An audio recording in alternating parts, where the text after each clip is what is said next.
Hello மக்களே, welcome to Bigg Boss reviewer channel. இன்னும் என் சேனல் சப்ஸ்கிரைப் பண்ணலைன்னா சப்ஸ்கிரைப் பண்ணுங்கள். ஸோ நேற்று வந்து பார்த்தீங்க அப்படின்னா, அந்த பொண்ணு 2 ஹார்ஸ்க்கு மேலே மென்டல் ஹராஸ்மெண்ட் பண்ணாங்க. அதுக்கப்புறம் ஃபிசிக்கல் ஹராஸ்மெண்ட் பண்ணாங்க கிக்கிங் பண்ணி. அது பண்ணதுக்கப்புறம் அந்த பொண்ணுக்கு ஃபிட்ஸ் வந்துருச்சுங்க. அதாவது திவ்யா தான் வந்து அவங்களுக்கு தடுக்கிறதுக்காக அவங்க ஹேண்டை வச்சுருப்பாங்க போல். அந்த ஹேண்டே வந்து இன்ஜுரி ஆகிற அளவுக்கு அந்த பொண்ணை வந்து அப்படி கிக் பண்ணியிருக்காங்க. அந்த பொண்ணுக்கும் வந்து இன்ஜுரி ஆயிருக்கலாம், ஓகேங்களா? அது நம்மளுக்கு கரெக்டாக தெரியல. ஏன்னா அந்த மாதிரி தான் சொல்கிறாங்க. அவங்கள வந்து அப்படி தூக்கி வெளியே போட்டாங்க, உதச்சி.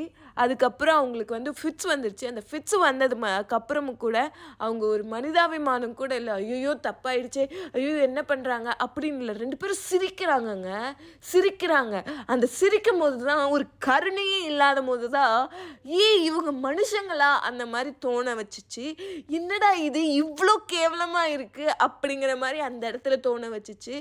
அண்ட் பார்வதிக்கு இந்த மாதிரி அப்யூஸ் நடந்தும்போது கூட இருந்த ஆள் சாண்ட்ரா. ஆனால் அந்த பொண்ணுக்கே இப்படி ஒன்று நடக்கும் போது அதுக்கு காரணம் அதே பொண்ணு தான் நினைக்கும் போது ரொம்ப ரொம்ப கேவலமாக இருக்குது. பார்வதியை நினச்சாலே அந்த பொண்ணெல்லாம் பொண்ணே இல்லை.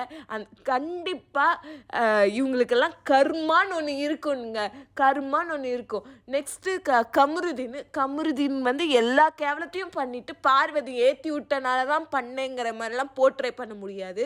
இந்த இடத்துல 2 பேரும் சளைச்சவங்களே கிடையாது.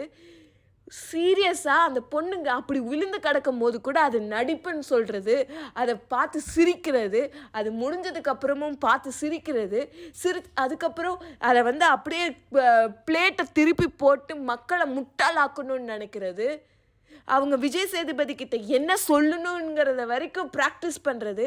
இதெல்லாம் எதுக்காக? இந்த மாதிரி விஜய் சேதுபதி அவங்கள கரெக்டான கொஷின் பண்ணாததுனால தான் இப்போ இவ்வளோ தூரம் வந்திருக்கு. Vijay Sethupathi will lost respect if he is not giving red card to them அப்படிங்கிற மாதிரி தான் எனக்கு தோணுது. Even I showed to my friend who is other state, அவங்களுமே சொல்கிறாங்க இந்த மாதிரி அவங்க எதுவுமே இந்த விஷயத்துக்கு பண்ணல அப்படின்னா he will lost the respect. ரெஸ்பெக்டே கிடையாது விஜய் சேதுபதிக்கு. இது ஒழுங்காக அவங்க அட்ரஸ் பண்ணாமல் ரெட் கார்டு கொடுக்கல அப்படின்னா உண்மைதாங்க.